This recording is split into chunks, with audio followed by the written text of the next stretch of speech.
Bayangkan kamu lahir di sebuah desa kecil di Afrika Timur.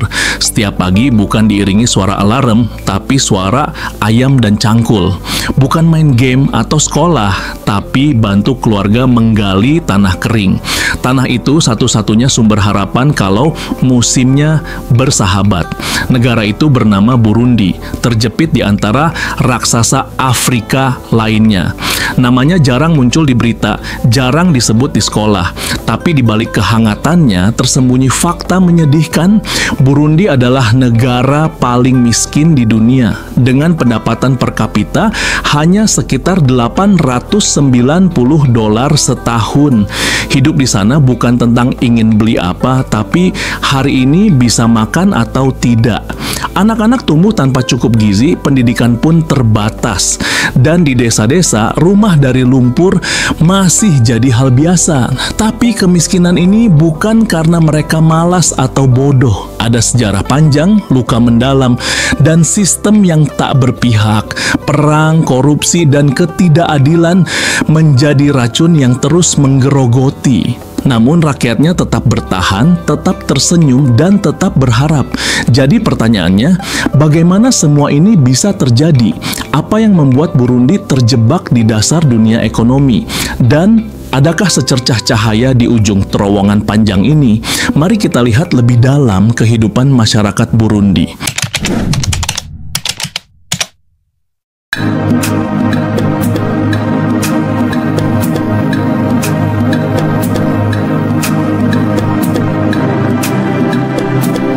Burundi adalah negara kecil di Afrika Timur, tak punya laut, berbatasan dengan Rwanda, Tanzania, dan Republik Demokratik Kongo.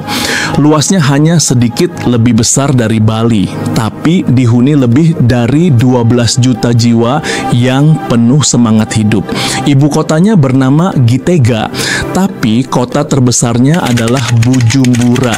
Bahasa resminya Kirundi dan Prancis, mencerminkan warisan kolonial. Negara ini pernah dijajah Belgia, dan sejarah kelam itu masih terasa. Ketegangan etnis, sistem sosial, semuanya terwariskan hingga kini. Ekonominya didominasi oleh pertanian subsisten. Artinya masyarakat menanam bukan untuk dijual, tapi untuk bertahan hidup. Tanaman utama mereka adalah kopi dan teh, tapi harganya fluktuatif dan pasar dunia tak selalu adil. Burundi juga sangat rentan terhadap perubahan iklim. Musim kering berkepanjangan bisa berarti kelaparan massal. Karena tidak ada cadangan, tidak ada jaminan sosial, hidup mereka benar-benar tergantung pada langit. Meskipun penuh tantangan, rakyat Burundi punya budaya yang kaya. Musik, tari, dan tradisi lokal menjadi warisan yang dijaga. Namun keindahan budaya tak selalu mampu melawan perut kosong, dan inilah realitas pahit yang mereka hadapi setiap hari.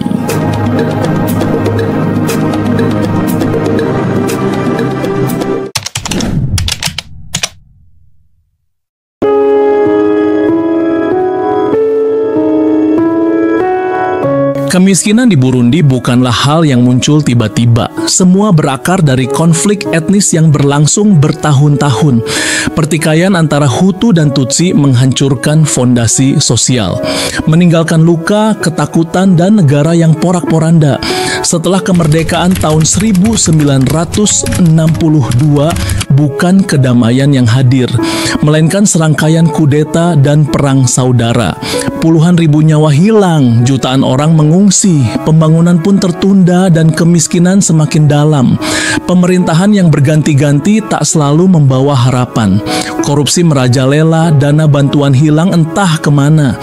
Institusi publik melemah dan pendidikan tak jadi prioritas. Anak-anak lebih sering bekerja di ladang daripada duduk di bangku sekolah. Akses terhadap kesehatan juga sangat terbatas. Banyak desa tak memiliki klinik atau tenaga medis. Ibu melahirkan tanpa bantuan, anak-anak meninggal karena diare. Sesuatu yang di tempat lain bisa dicegah, di sini menjadi penyebab utama kematian. Bayangkan hidup dalam siklus seperti itu dari generasi ke generasi. Tanpa listrik, tanpa internet, tanpa pilihan lain selain bertahan. Inilah kenyataan Burundi hari ini. Keras namun penuh penuh daya tahan, dan meski gelap, masih ada cahaya kecil yang terus menyala.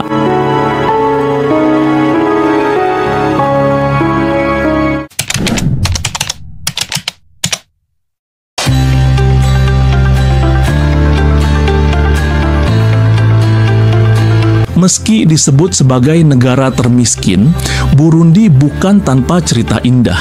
Di desa-desa, anak-anak masih bernyanyi dan bermain di tengah sawah.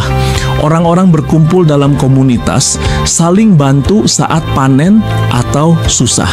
Kebahagiaan sederhana yang mungkin kita lupakan. Salah satu kebanggaan Burundi adalah musik drumnya yang mendunia. Tradisi ini bahkan diakui UNESCO sebagai warisan budaya. Setiap pukulan drum bukan sekadar irama, tapi simbol perlawanan dan harapan. Organisasi lokal dan internasional mulai masuk membantu, mendirikan sekolah, mengajarkan pertanian modern, membuka akses air bersih. Perempuan diberdayakan, pemuda dilatih menjadi pemimpin. Perubahan mungkin lambat, tapi arahnya semakin jelas. Generasi muda kini punya mimpi yang lebih besar. Mereka ingin jadi guru, dokter, bahkan pemimpin negara. Mereka tahu masa lalu kelam, tapi tak ingin terjebak di sana. Mereka ingin Burundi bangkit dengan caranya sendiri. Dan itulah kekuatan Burundi yang sesungguhnya, bukan dari kekayaan materi, tapi dari semangat rakyatnya. Semangat yang mungkin tak terlihat dalam statistik atau laporan ekonomi, tapi terasa dalam setiap senyum dan langkah mereka ke depan.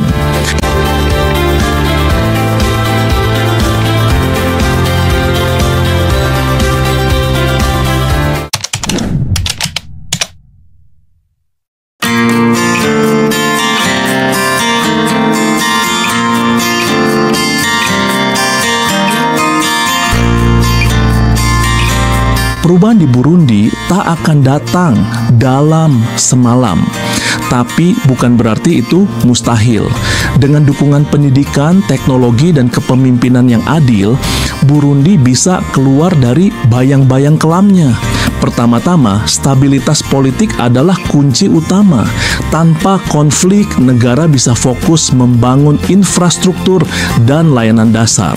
Kemudian investasi pada pertanian yang lebih modern dan berkelanjutan bisa meningkatkan hasil panen dan memperbaiki gizi masyarakat. Pendidikan adalah senjata terkuat mereka. Setiap anak yang bisa membaca dan menulis adalah benih perubahan. Anak-anak yang dulunya hanya mengenal cangkul, kelak bisa menjadi pemimpin yang membawa cahaya. Burundi juga butuh perhatian dunia, bukan hanya dalam bentuk bantuan, tapi juga kesempatan. Akses ke pasar, kerjasama ekonomi, dan penghapusan utang luar negeri bisa membuka jalan bagi mereka untuk berdiri sendiri. Dan tentu saja kekuatan terbesar tetap datang dari dalam. Dari semangat rakyat yang tak pernah padam, dari keyakinan bahwa mereka juga pantas hidup layak, dari harapan bahwa besok akan lebih baik dari hari ini.